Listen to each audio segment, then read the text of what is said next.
I would say the best piece of advice I can give them is to take their time and plan things out carefully before they get to market. There's nothing better than a strategy. Figure out where you want to be in 2 to 3 years and reverse engineer how to get there. If you do that and you plan properly, you prepare yourself for all the potential pitfalls that might come your way. You'll be, a lot better prepared for success. Joining me on the line today, I have Ben Shapira. Welcome to the call, Ben. Hey, David, welcome. Thanks. Maybe if you just start by telling us a bit about, what you do and what your business is about. Sure. I'm a sort of a digital advisor, digital transformation specialist. I help businesses sort of navigate the technology space, primarily in the digital marketing sense of things. And I help businesses from really end to end, focusing primarily on e-commerce. Fantastic. And tell me a bit about how you're navigating the current economic climate. Well, it's been interesting. I've been doing this for about 7 years independently. I've worked for about 20 years for the big agencies. And, like most people, COVID hit me pretty hard. And it's only now that I'm starting to reconnect with a lot of clients. And I've really used the time to re-educate myself, to take some time to do some artwork, to read some books and have a little bit of fun. It's been an interesting bit. I mean, I don't normally take any time off. I'm one of those people who work 5-6 days a week. So it's been interesting actually having some time to myself. At the same time, I've been also focusing a little bit more time on my teaching as well at Swinburne. Okay. And I suppose, look, that's an interesting sort of situation. We've had a lot of people that I've spoken to that really this is a time to recharge the batteries, to do some navel gazing, to reassess the business strategy and all these sorts of things. So it can be quite productive if it's used that way, yeah? Absolutely. And I've also rebuilt my website, assessed the different services I'm offering. Yeah. I've engaged with a friend in Singapore who does personal branding. So I've been, looking at what I do for myself more or less, which is interesting. I've almost treated myself as a client and started from the beginning, worked out my business strategy, worked out the channels that I want to communicate with, looking at the data that I've collected to better understand my audience and figure out how I want to take a step forward. It's been interesting to treat myself as a client because it's helped me understand my own gaps in knowledge, and it's helped me sort of fill those areas quite nicely. Right. So tell me a bit about the opportunities you see in the marketplace right now.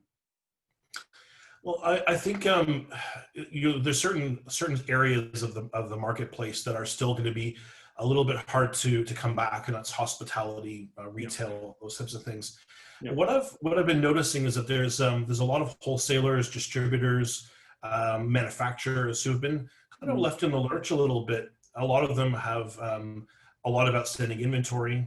A lot of them are trying to figure out how to develop sales channels for themselves so that they can compete on a level without having to worry about the retailers and when they may or may not come back. Right. So I've been working with a lot of them, trying to educate them on how easy it is to develop an e-commerce, a simple e-commerce system, help them turn over their inventory, help them develop qualified channels, and also help them understand the strategies that are needed so that they're not undercutting from a pricing perspective the retailers that they've been working with. Nice. And as those retailers come back to develop an attribution model so that they can help offset some of those figures over time. It's been a very interesting past 6 months, really. I think COVID's really sort of almost fast-tracked e-commerce as an industry. Yes. Over the past 6 months, we've probably evolved maybe 6 to 7 years in terms of adoption of the technology. Yeah, and I think that the education has been interesting as well. I think being able to streamline the approach at educating customers. Yeah. It used to be that you'd have to take a long time to educate customers on each different aspect of e-commerce.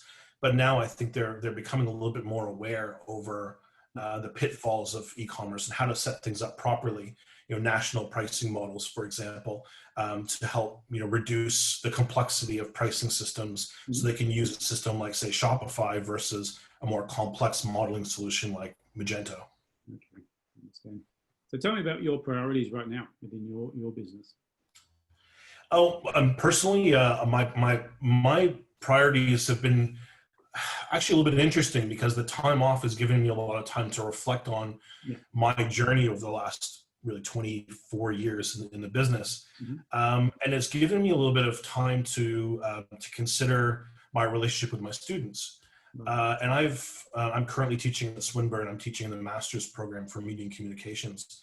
And I've decided really to spend a lot more time helping them navigate agency and client side work, helping them understand the pitfalls. I'm helping them engage directly with brands as part of their assessment work to give them real world experiences, help them develop their portfolios, so that when they get past graduation time, they can really have a foot in the door with a network that they've built through school as well. Brilliant, brilliant. So tell me a bit about personal lessons that you've taken from this sort of event. Where do I start? It's I think it's interesting that I've tend to work with a small number of clients at any given time, and that I have to be a little bit more careful about spreading myself too thin, and sometimes overloading myself with one or two large businesses.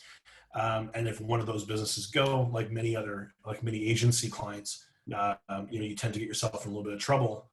But I think also it's given me a little bit more of an appreciation over what my clients go through and the stress that they've been under trying to navigate a lot of these changes in terms of lockdowns, all the rules and implementation requirements. So I think it's made me a little bit more, it's given me a little bit more empathy to what my clients have to go through. And I think it's made me a little bit more patient, adjusting myself to their schedules and not necessarily have everything on mine. I suppose it's interesting when you apply pressure to a community or to an economy like we have right now, sort of brings the best and worst out in people. But, absolutely.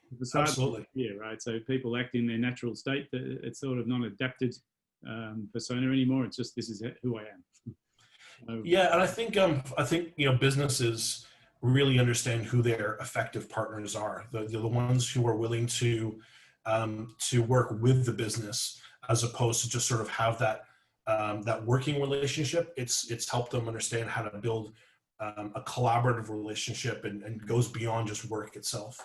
Yeah, fantastic. Let me ask you this, Ben. What's the best piece of business advice you've ever received? My old boss back in Canada, David Wilder, the best piece of advice he ever gave to me was, listen.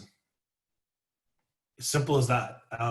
The more you listen, the more you understand. It's very easy for us to talk to our clients and try and sell ourselves. But I think the biggest part is to listen to what our customers need from us and respond in kind. Yeah. I mean, there's an old saying, we were given 2 ears and 1 mouth, and we should use them in those proportions. That's about right. Yeah, absolutely. Yeah, fantastic. Tell me, favorite book? Are you a reader in business? I am, but I find myself in this particular situation. I'm trying to avoid reading anything that is specifically work related. I typically read a lot of articles online, but I found myself especially given what we dealt with in terms of time, time is dragged out, but it's also been very quick. And I've been rereading A Brief History of Time from Stephen Hawking.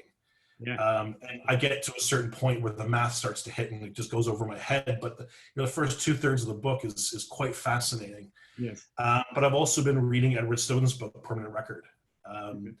I've been a big fan of his in terms of I believe what he did was very much to the benefit of society, and I've been following his journey ever since.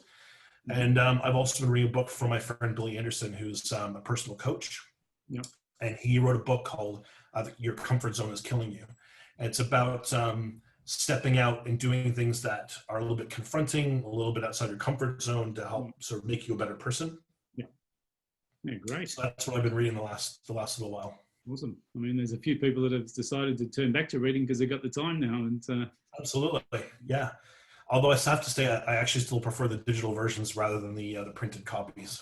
As in digital, as in ebook, or as in video? Yeah, as an ebook. I'm still more of a Kindle person as opposed to a physical book. Funny you say that, because I used to be the other way around, but then I started with a Kindle, and I just use my phone, and I can read a book. And if there's words I don't understand, the dictionary pops up straight away. I can highlight segments, and I can carry in my pocket. So if I'm in the waiting room somewhere, I can pull out a book and read straight away without having to carry it with me. So yeah, absolutely. Yeah, I'm the same. Yeah, fantastic. And the other thing I like is there's this thing called X-ray in Kindle, I think it is, where you can see what other people have highlighted in the book. Yes. Yeah. It's interesting actually to find out what segments, what sections people find are more compelling than others. Yeah. Yeah. It just gives you insight into, because some things I look at them and go, oh, I wouldn't have highlighted that, but someone else obviously did, or 250 people did. So yeah, absolutely. Great. So let me ask you one last question. The number one piece of advice you'd give to someone running a business right now? I would say the best piece of advice I can give them is to take their time and plan things out carefully before they get to market. There's nothing better than a strategy. Figure out where you want to be in 2 to 3 years and reverse engineer how to get there. If you do that and you plan properly, you prepare yourself for all the potential pitfalls that might come your way. You'll be, a lot better prepared for success. Yeah, and I think that the whole idea of planning for preparation, because we can't predict the future, and sometimes people say, well, planning's useless if we don't know what's going to happen tomorrow. Absolutely. I'd say the only other thing I would suggest is know where your skill gaps are. Know where you shine, and know where your gaps are. Yeah. And find people who are smarter than you to help fill those gaps. Yeah, fantastic. Ben, thanks so much for your time today. It's been really valuable, enjoyable as well. Thank you. Have a great one.